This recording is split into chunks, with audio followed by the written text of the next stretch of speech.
recording is for the Inchcape Rock. So we'll go ahead and begin. No stir in the air, no stir in the sea. The ship was as still as she could be. Her sails from heaven received no motion. Her keel was steady in the ocean.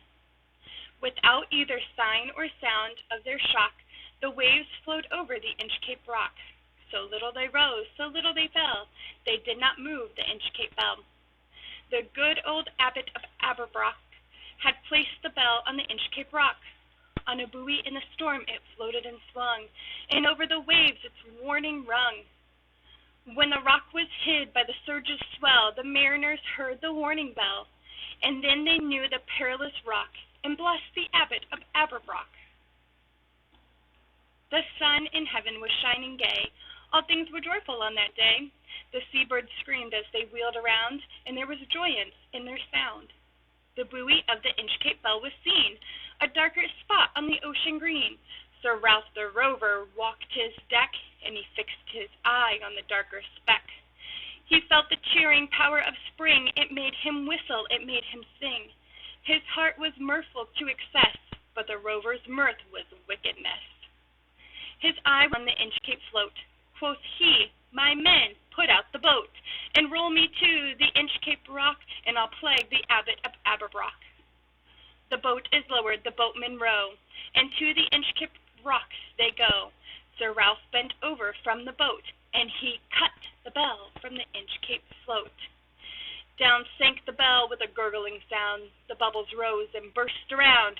Quoth Sir Ralph, "The next who comes to the rock won't bless the abbot of Aberbrock." Sir Ralph the rover sailed away. He scoured the seas for many a day, and now grown rich with plundered store, he steers his course for Scotland's shore.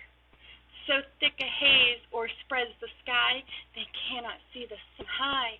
The wind hath blown a gale all day, at evening it hath died away. On the deck the rover takes his stand, so dark it is, they see no land. Quoth Sir Ralph, "It will be lighter soon, for there is the dawn of the rising moon." "Canst hear," said one, "the breakers roar? Methinks we should be near the shore.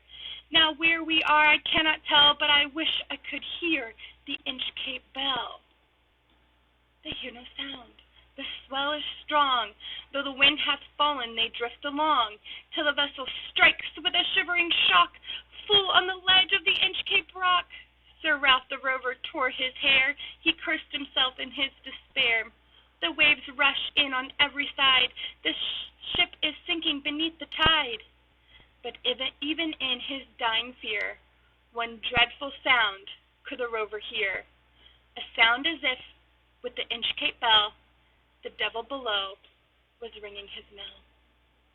And that is the end of the Inchcape Rock.